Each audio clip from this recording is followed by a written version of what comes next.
오늘 말씀의 제목은 권위와 유익이라는 제목으로 말씀을 전하도록 하겠습니다. 하나님의 율법에서 대제사장은 레위 지파 아론 계열의 후손들만 역임을 할 수 있다고 규정을 하고 있죠. 하지만 레위 지파 아론 대제사장의 계보는요, 기원전 150년경에 끊어집니다. 그러니까 요나단 마카비라는 이 마카비의 일원이죠. 그러니까 이스라엘 지금 백성들이 수전절 하누카라는 절기를 지키잖아요. 그러니까 그 요한 마카비라는 인물이 수전 그 성전을 다시 탈환하거든요. 그의 가족이었습니다. 그러니까 이 요나단 마카비가 아론의 계보가 아님에도 불구하고 대제사장의 직위에 올랐습니다. 그 이후에 이 자리는 정치적으로 임명되는 자리로 변질이 되었고요. 헤롯 왕이나 혹은 로마 총독에 의해서 지속적으로 대제사장이 임명되었다가 파면되는 이런 이 경과가 진행되고 있는 상황이었습니다. 그러면 우리가 이런 관점에서 볼 때 이 가야바라는 이 독특한 인물이 등장하죠. 이 인물이 악의 대제사장이라는 사실은 부인할 수가 없습니다. 하나님을 믿는 옳은 믿음도 가지고 있지 않았고, 심지어 예수님께서 말씀하시기를 너와 같은 자들이 예수님께서 재림하실 때 통곡하면서 보게 될 것이다 라고 말씀을 하고 있죠. 예수님의 십자가의 죽음의 제1차적인 책임을 누가 가지고 있는가? 이 가야바 대제사장이 가지고 있습니다. 네, 그럼에도 불구하고 오늘 말씀에서 보니까 예수님의 그 신적, 그 십자가의 사명에 대해서 그가 법적으로 인증하고 공증하고 있는 이 장면이 나오고 있지 않습니까? 그러니까 성경에서 이 독특한 이 위치를 점유하고 있습니다.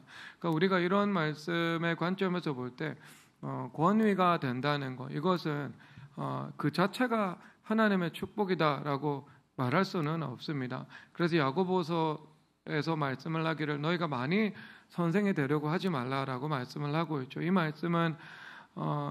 말씀은요, 선생이 되는 것에는 그에 합당한 의무 그리고 하나님께서 요구하시는 책임, 이것이 부여되는 것이기 때문에 너희들이 그것을 굳이 탐하려고 해서는 안 된다라고 말씀을 하고 있는 겁니다. 그래서 우리가 사는 것이 중요하지 않고 잘 사는 것이 더 중요하지 않겠습니까? 그러니까 권위 자체가 축복이 아니고요, 권위를 어떻게 사용하느냐에 따라서 이것이 축복이 될 수도 있고 저주가 될 수도 있다라는 것을 말하고 있죠. 그러니까 가야바에게는요, 그에게도 유익하지 않았고 성전 제도에도 유익하지 않았고요, 그리고 이스라엘 백성들에게도 하나도 그를 통해서 받을 수 있는 하나님의 은혜가 전혀 없었다, 이것을 말씀을 하고 있는 겁니다. 그러면 오늘 이 권위와 유익이라는 관점인데, 우리가 이 말씀을 통해서 일단 기본적으로 우리가 전제로 이해해야 되는 것이 무엇인가? 그가 비정통 대제사장이지만 그가 법적인 대제사장의 지위를 가지고 있었기 때문에 하나님께서 그 대표성을 인정하셨다, 이것을 우리가 알고 있어야 됩니다. 그래서 요한복음 11장 51절에서 이렇게 말씀하죠. 그 해 대제사장이므로 라고 말씀을 하고 있습니다. 그러니까 그 대제사장의 입에 하나님의 말씀을 주님께서 넣으셔서 일시적이지만 예수님의 십자가의 죽음으로 온 인류를 구원할 것을 말씀을 하고 있는 겁니다. 즉 하나님께서 그가 악하든 선하든 정통이든 비정통이든 권위 혹은 지위를 가지고 있을 때 그 자체에 부여된 힘이 있고 영향력이 있다는 것들을 부인하지 않고 있죠. 이 사실은요, 바울 사도도 인정을 하고 있는데 사도행전 23장 5절 읽도록 하겠습니다. 읽겠습니다. 바울이 이르되 형제들아, 나는 그가 대제사장인 줄 알지 못하였느라 기록되었으되 너의 백성의 관리를 비방하지 말라 하였느니라 하더라. 아멘.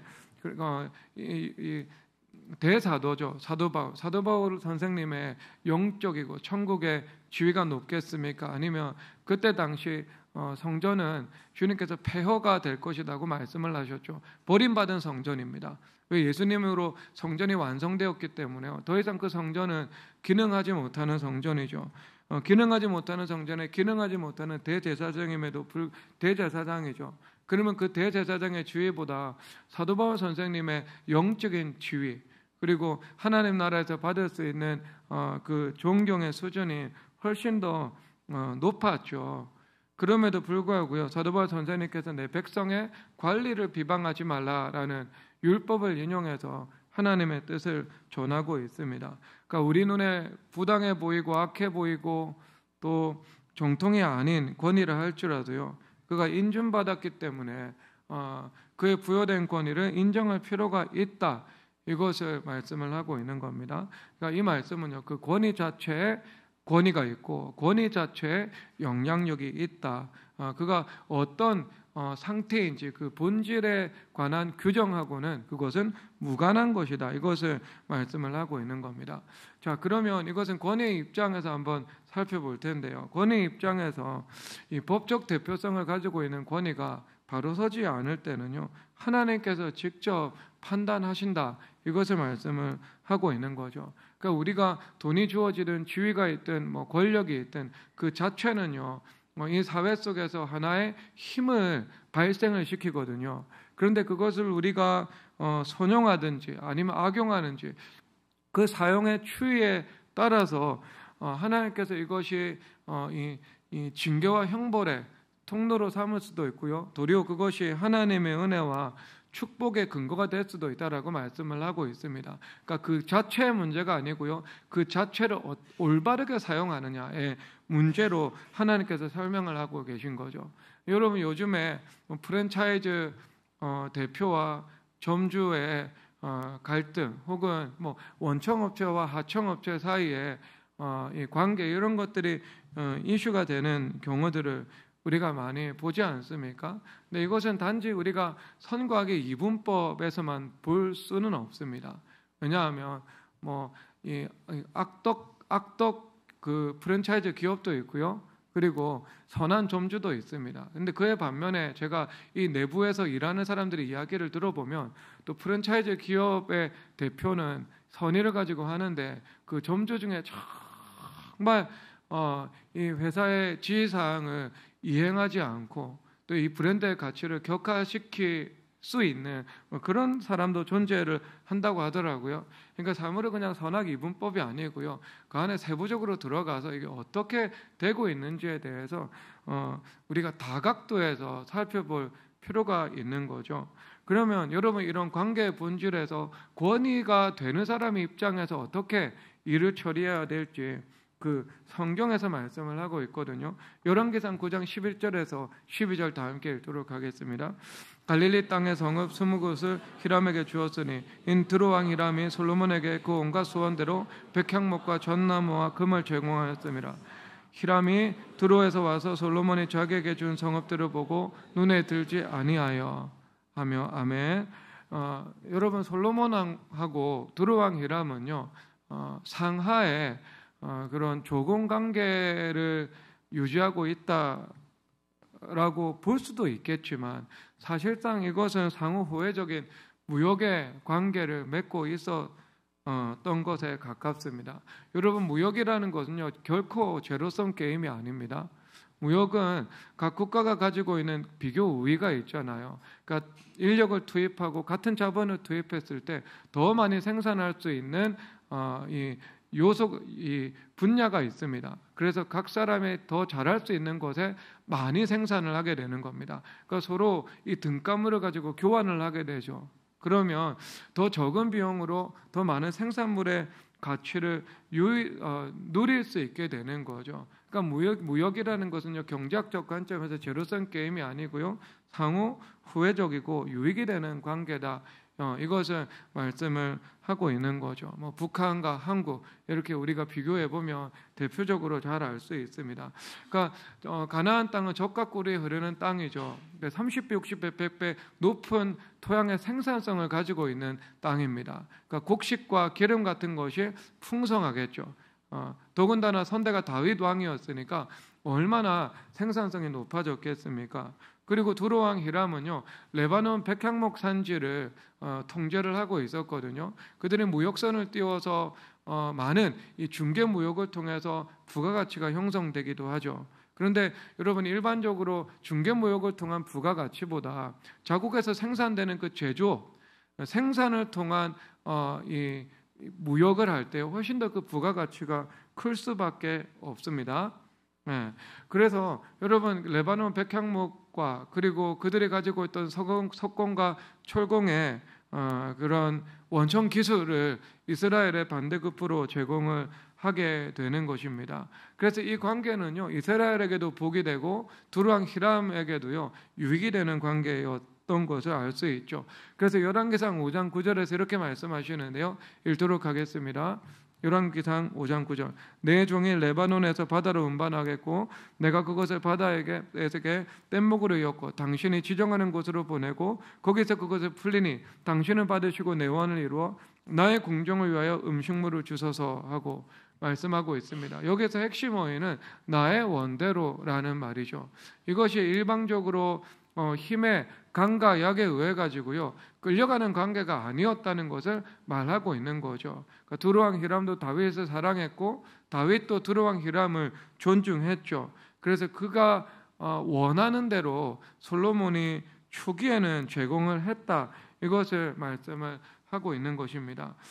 그런데 여러분, 지금 이 문제는 뭐냐 하면 이 시간이 지난 이후에요 솔로몬 왕이 반대급부로 그들이 받았던 백향목에 관한 등가물을 제공을 해야 되잖아요. 그러니까 동일 유사한 가치를 지니고 있는 품목을 제공을 해야 됩니다. 그럴 때 그들이 원하는 것은 금과 같은 현금이거나 아니면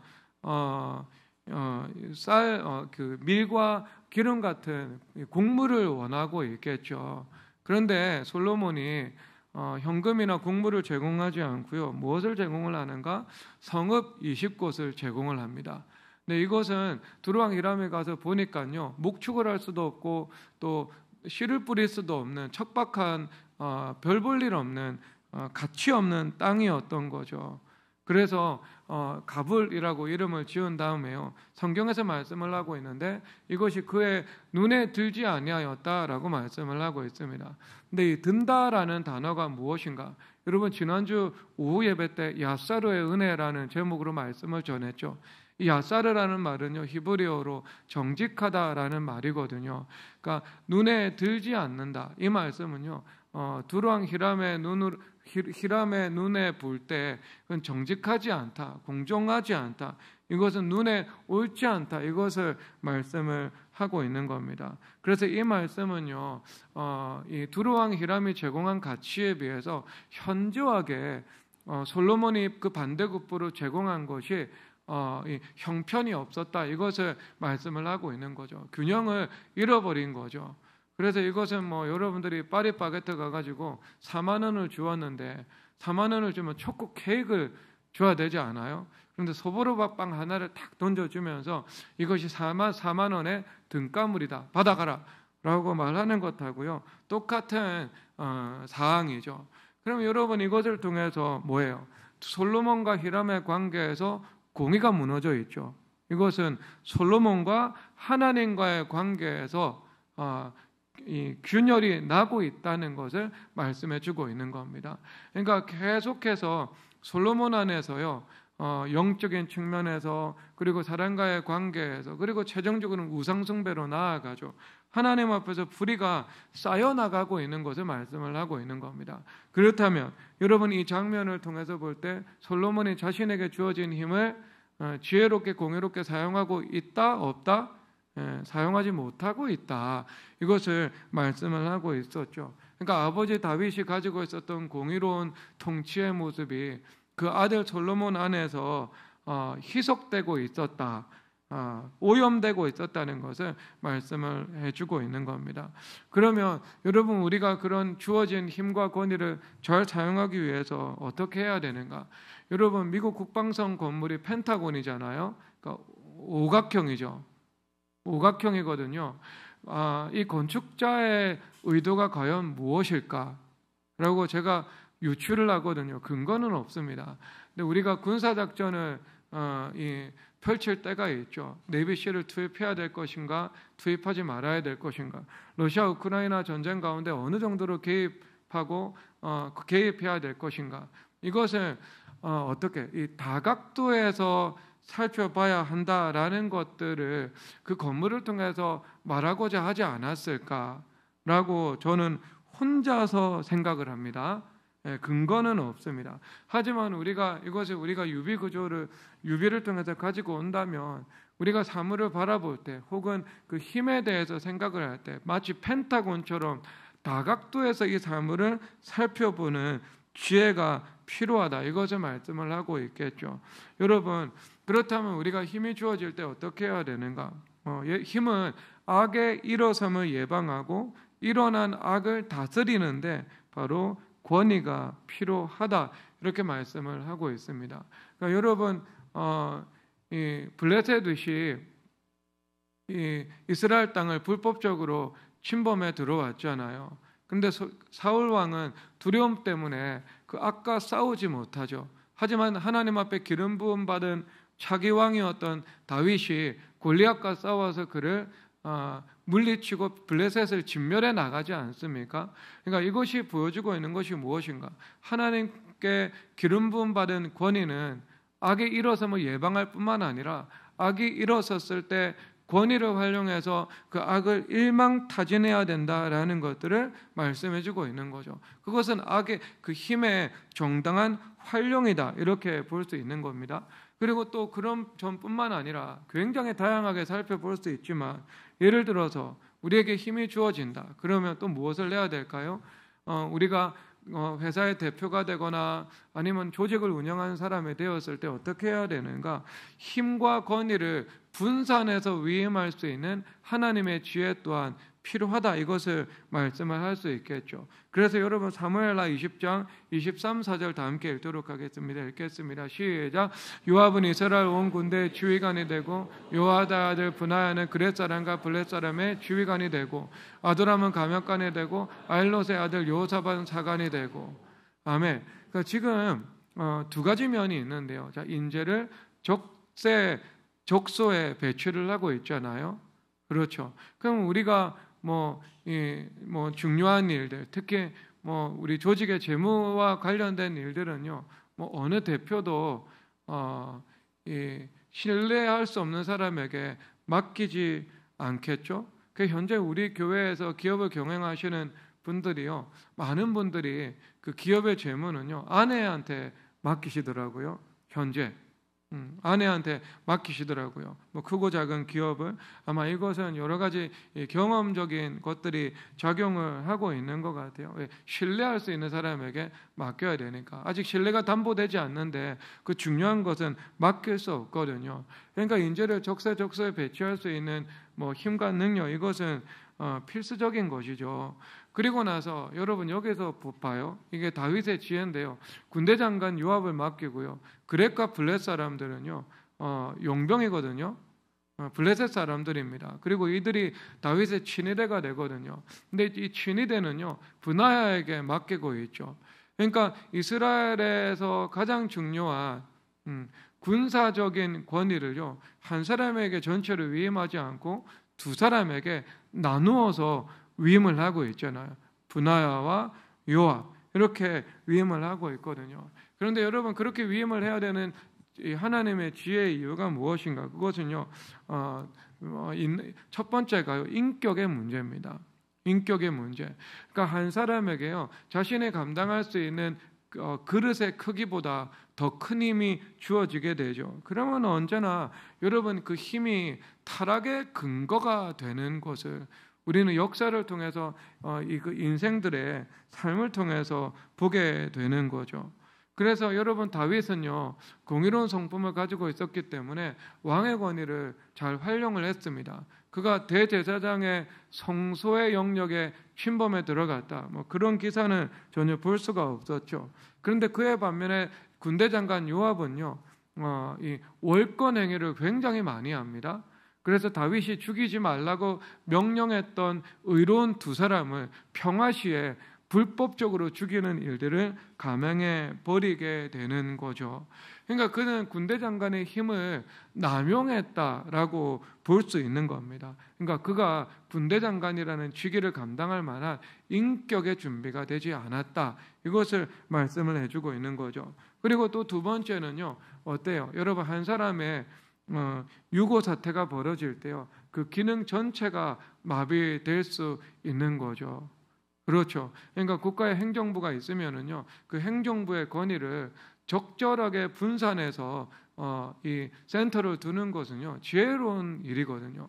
한 곳의 기능이 마비되면 다른 곳에서 그 기능을 발휘할 수 있도록 해주는 거. 그래서 뭐 정부 부처가 강남에 있다 하면 뭐 강북에도 하나 존재하고요, 인천에도 하나 존재해서 적절하게 분산될 수 있게 만드는 것은요, 매우 지혜로운 일이다. 하지만 또 상호의 업무의 효율성을 위해서는요, 지나치게 그것이 멀리 떨어져서 존재하는 것은요, 많은 인적 시간적인 자원이 낭비될 수밖에 없는 구조다. 적절하게 지혜롭게 생각을 해야 되겠죠. 그리고 뿐만 아니라 세 번째, 권위 입장에서 생각해야 되는 가장 중요한 것이 무엇인가? 그것은 함께하는 사람들의 유익을 구해야 되는 것입니다. 아시겠습니까? 그래서 이 유익이라는 것은요, 바로 궁극적 유익을 통해서 삶의 유익을 얻는 것, 이 전체를 아우르는 유익을 구해야 한다. 이것을 말씀을 하고 있는 거죠. 그래서 여러분, 이사야서 65장 16절에서 이렇게 말씀을 하시는데요, 함께 읽겠습니다. 이러므로 땅에서 자기를 위하여 복을 구하는 자는 진리의 하나님을 향하여 복을 구할 것이요. 아멘. 아멘. 자, 이거 앞 구절 문장 그대로 띄워주시기 바랍니다. 여러분, 이것은 한국어 설명으로는요, 좀 곡해를 할 수밖에 없어요. 자기를 위하여 복을 구하는 자들, 이러면 자기 중심적인 기복 행위, 이것을 보여주는 것 같잖아요. 여러분, 그렇지 않습니다. 지금 이 하나님께서 바른 길을 제시하고 있거든요. 근데 이 원문은요, 죄기형입니다. 그러니까 바로가 자기의 마음을 스스로 강팍하게 했다라고 말씀을 하고 있잖아요. 똑같은 형태예요. 그러니까 이것은 내가 복을 구하게 하다, 정확하게 이런 의미를 지니고 있거든요. 어디에서요? 땅 안에서. 그러니까 땅 안에서 내가 스스로 복을 구하게 하다. 여러분, 그렇다면 이것은 자기 중심의 강조점이 있는 것이 아니고요, 이것은 내가 하나님 앞에 나아가서 복을 구하게 만드는 것들, 내 의지를 활용해서 하나님 앞에 능동적으로 나아가는 것들을 강조를 하고 있는 겁니다. 그러니까 내가 나를 하나님께 나아가게 해서 내가 나로 하여금 복을 구하게 한다, 이것을 말씀을 하고 있는 거죠. 이 말씀은요, 그 진취성의 방점을 찍고 있는 그런 본문인 거죠. 그런데 자, 그렇게 하는 사람들은 어떻게 알아? 진리의 하나님을 향하여 아닙니다. 이것은 진리의 하나님 안에서 복을 구할 것이요 라고 말씀을 하고 있죠. 그러니까 땅 안에서 내가 진취적으로 하나님 앞에 복을 구하는 사람들은 진리의 하나님 안에서 바로 그 복을 구하라 라고 말씀을 하고 있죠. 그러면 이 진리라는 단어는요, 아멘의 하나님이거든요. 아멘의 하나님. 그러면 이 아멘이라는 단어가 가지고 있는 의미는요, 하나님 진리, 진실됨, 이것을 말씀을 하고 있는 것입니다. 그래서 우리가 이것은 진리의 하나님 안에서 하나님의 복을 구해야 된다. 이것은 무엇입니까? 당연히 진리의 뿌리에서 바로 진리의 열매를 맺을 수 있도록 복을 구해야 된다라고 말을 하고 있죠. 그러니까 이것은 단지 내가 진리와 부합되지 않는 삶을 살아가면서 복만을 구할 때 그 복은 주님께서 주시지 못하신다, 이것을 말씀을 하고 있는 거예요. 아시겠습니까? 제가 그 신천연합교회 가서 주일 예배 말씀을 전하고 온 적이 있잖아요. 목사님 그 외국 가셨을 때 9시에 일부 예배 드리고 10시 55분에 교회 도착해서 11시 우리 교회 예배 드리고 그렇게 시간을 보냈거든요. 그때 성현재 군 어머니께서 그 신천연합교회 다니고 계시거든요. 근데 말씀을 전했죠. 근데 신천연합교회나 우리 미래교회나 어떤 이 공통분모가 많이 있거든요. 그러니까 하나님의 이 법리를 가지고 풀어서 하나님의 말씀을 전하니까요. 근데 그 성현재 어머니께서 현재하고 향미 간사님을 불러놓고 그런 말을 했다고 하더라고요. 내가 신천연합교에서 배우는 거나 너희들이 이 미래교회에서 배우는 거, 이것을 볼 때 내가 젊었을 때부터 이것을 듣고 알고 있었으면 얼마나 좋았을까라는 생각을 한다고. 그러니까 나이가 들어서 내가 이것을 알게 되었는데 그런 아쉬운 면이 있다고. 근데 너희들은 젊을 때부터 그런 하나님의 법의 깊이와 넓이에 관한 하나님의 말씀을 듣고 그 길로 걸어갈 수 있으니까, 그러니까 무엇이 죄의 길인지 무엇이 정말 복받는 길인지에 대해서 너희들이 알고 갈 수 있으니까 너희들이 얼마나 복이 있느냐라고 이렇게 말씀을 하셨다고 하더라고요. 그러니까 여러분, 진리의 하나님 안에서 복을 구하는 겁니다. 그러니까 진리의 뿌리에서 진리의 열매를 맺을 수 있는 거죠. 그러니까 우리가 하나님의 그 율법에 관한 깊이는 이해가 없잖아요. 그럼 우리가 기도를 할 때 피상적인 기도를 하고요, 하나님의 법과 부합되지 않는 기도를 하기 때문에 기도가 많이 쌓이는 것만큼 기도의 결과는 나타나지 않습니다. 근데 여러분, 그것이 그 기도의 세밀성이잖아요.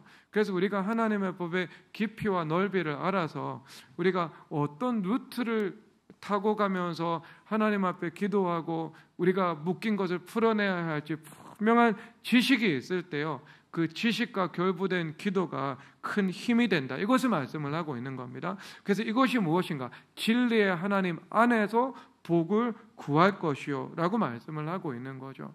그러니까 여러분, 진리의 뿌리에서 진리의 열매가 나오고요, 거짓의 뿌리에서 거짓의 열매가 나온다.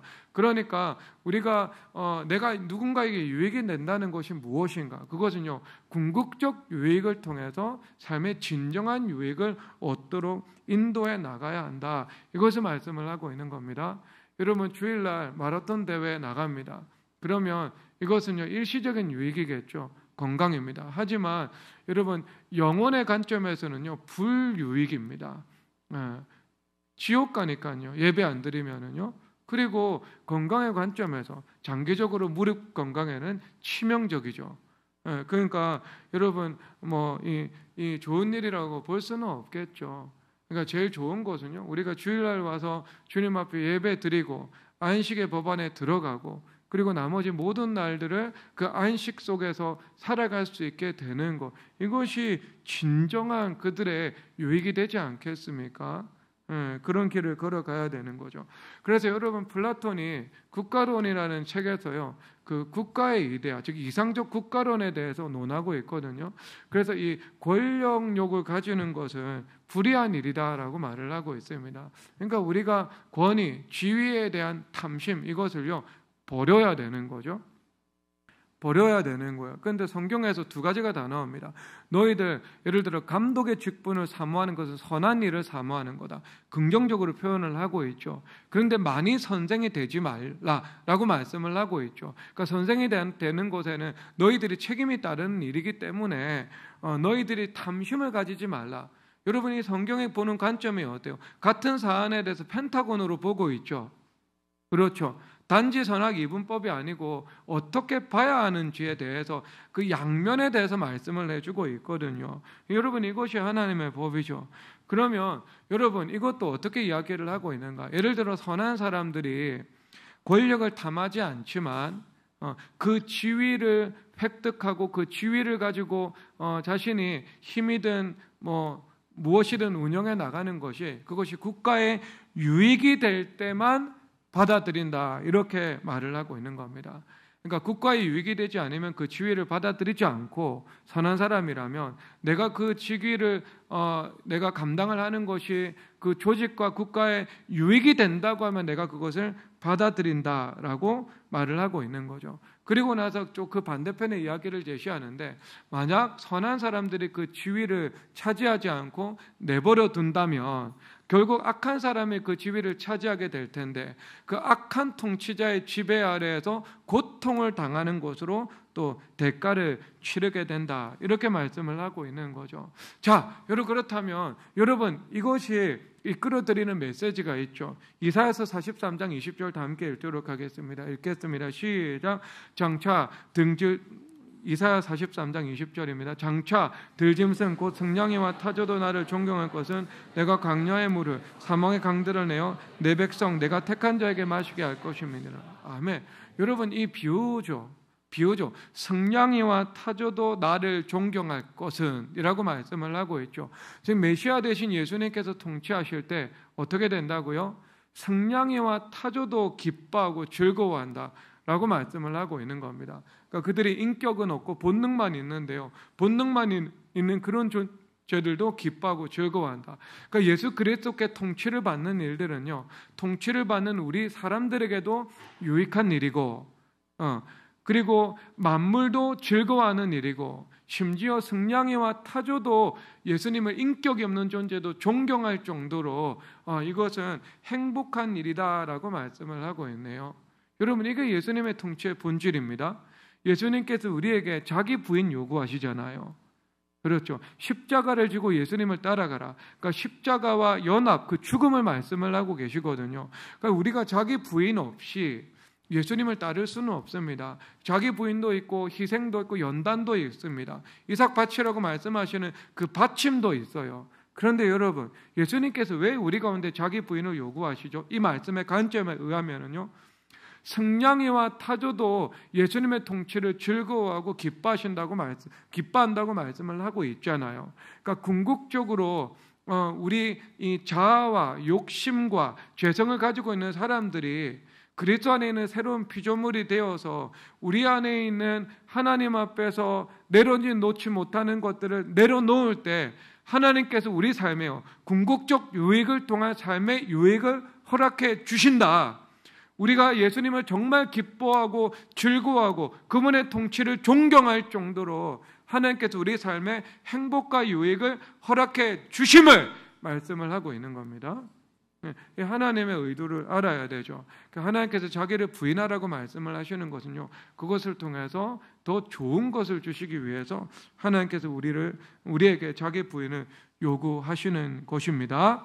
자, 그렇다면 예수님의 통치가 우리에게 유익합니까? 유익하지 않습니까? 유익하죠. 자기 부인이 요구가 되고 연단도 있고 훈련도 있고 시험도 있고 내려놓음도 있지만 궁극적으로 그것이 우리 인생에 유익함을 준다라고 말씀을 하고 있는 거예요.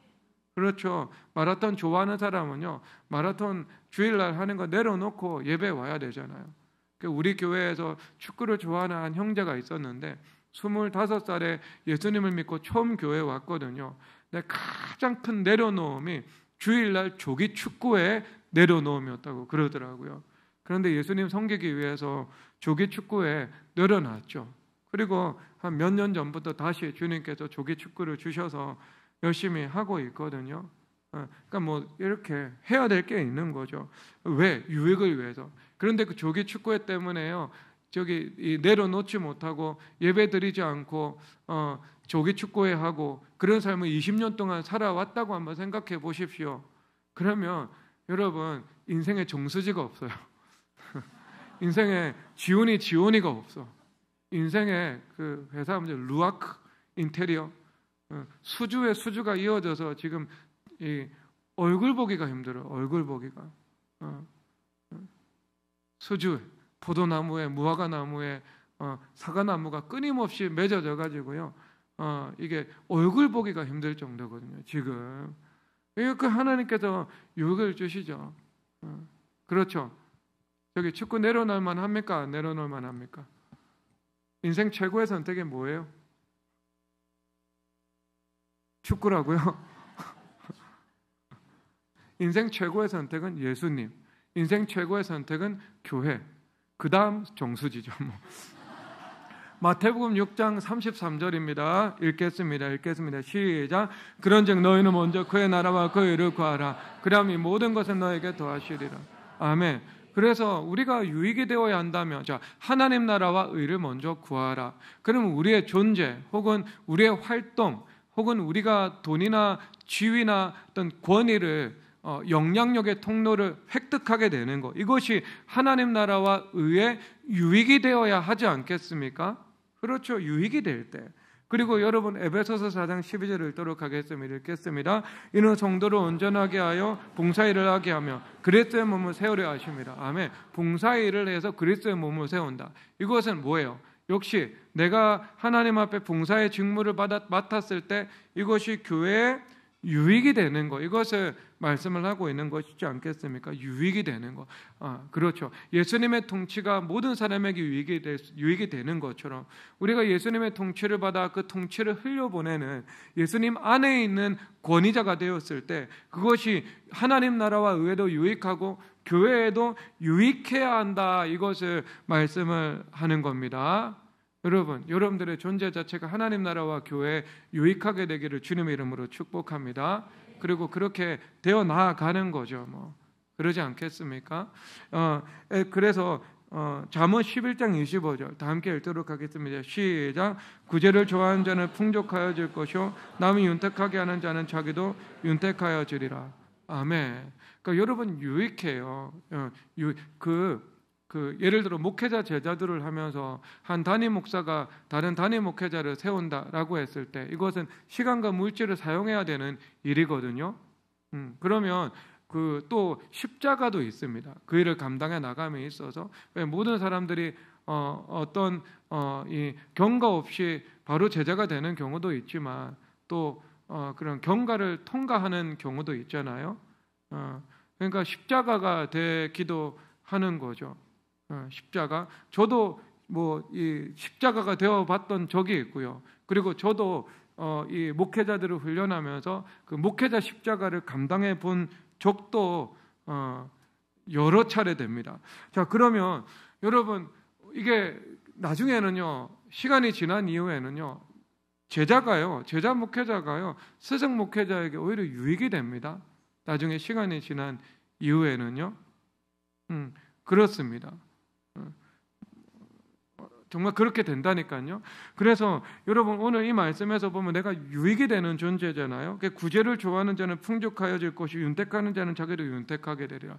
그러니까 내가 다른 사람에게 유익이 되는 사람이 되잖아요. 그러면 다른 사람에게도 유익해지고 나도 유익해진다라고 말씀을 하고 있죠. 그래서 이런 유익을 주는 존재가 되었을 때 하나님께서 어떻게 하시는가? 나를 하나님께서 누군가를 섬길 수 있는 위치로 그리고 권위자의 위치로 영향력의 통로가 될 수 있는 그 자원으로 하나님께서 인도해 나가신다. 이것을 말씀을 하고 있습니다. 그래서 마태복음 5장 15절 다 함께 읽도록 하겠습니다. 시작. 사람이 등불을 켜서 말 아래 두지 아니하고 등경 위에 두나니 이러므로 집안 모든 사람에게 비치느니라.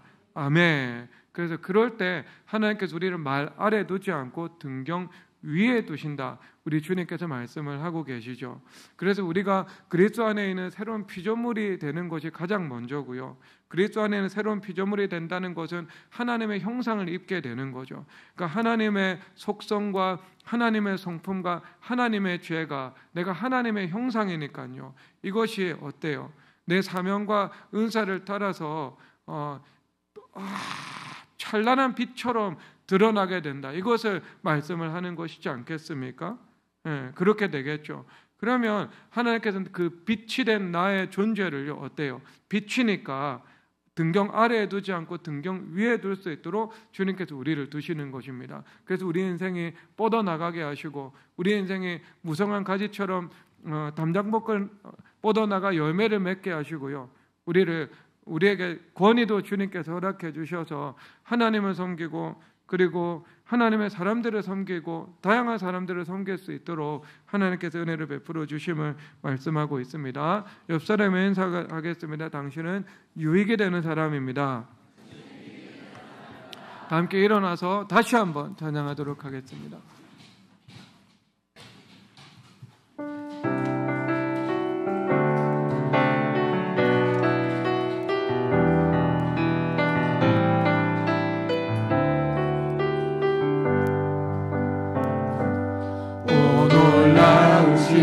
사랑으로 내게 찾아온 생명의 빛 나를 붙잡는 실패의 자리 딛고 일어나 구원의 주를 외치리. 오 놀라우신 사랑으로 내게 찾아온 위로의 빛, 나를 누르던 세상의 말들 펼쳐버리고 구원의 주를 외치리. 다시 한번 외쳐 부르리. 예수여 나를 돌아보소서. 어둠 속에서도 빛을 비추시는 예수만이 내 소망. 다시 한번 내 삶 드리리. 예수여 내 손 잡아주소서. 폭풍 속에서도 주가 붙드시는 예수만이 내. 다시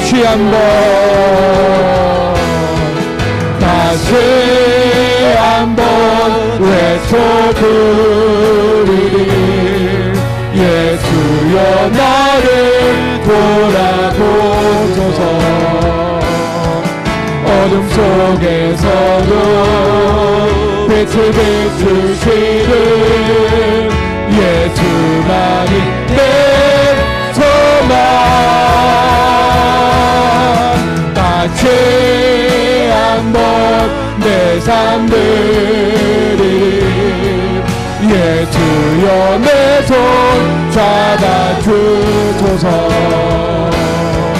폭풍 속에서도 주가 붙드시는 예수만이 내. 다시 한번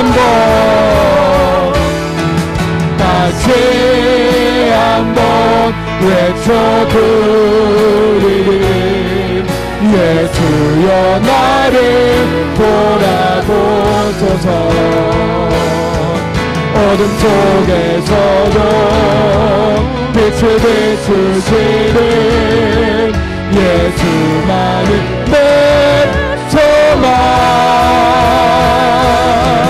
다시 한번 내 삶 드리리.